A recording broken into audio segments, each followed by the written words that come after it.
कसूर हो सजा दीजिए, जो भी कसूर हो सजा दीजिए। अपने नगर बोले बुला लीजिए, अपने नगर बोले बुला लीजिए। हमें अज्ञानी हमको ज्ञान दीजिए, हमें अज्ञानी हमको ज्ञान दीजिए। अपने शरण बोले बुला लीजिए, अपने नगर बोले बुला लीजिए, बुला लीजिए, बुला लीजिए, बुला लीजिए, बुला लीजिए। अपने शरण बोले बुला लीजिए। ओ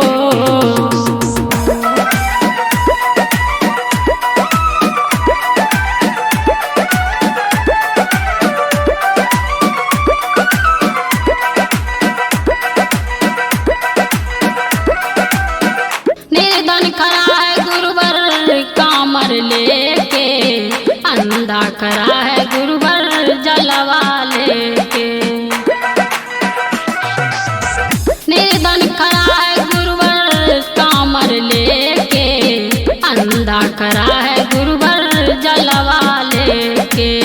जो भी कसूर हो,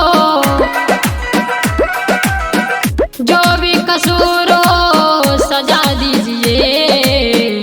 अपने शरण बोले बुला लीजिए, अपने नगर बोले बुला लीजिए, बुला लीजिए, बुला लीजिए, बुला लीजिए, बुला लीजिए। अपने शरण बोले बुला लीजिए। ओ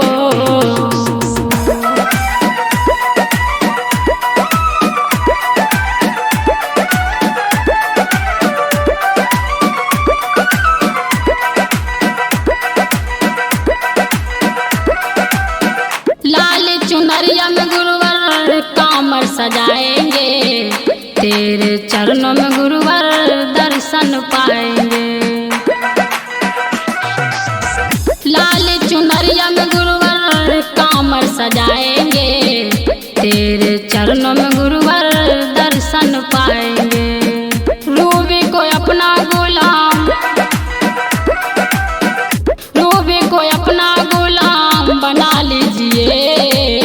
अपने शरण बोले बुला लीजिए, अपने नगर बोले बुला लीजिए, बुला लीजिए, बुला लीजिए, बुला लीजिए, बुला लीजिए। अपने शरण बोले बुला लीजिए। ओ recording by Riya studio Khagaria Bhadas.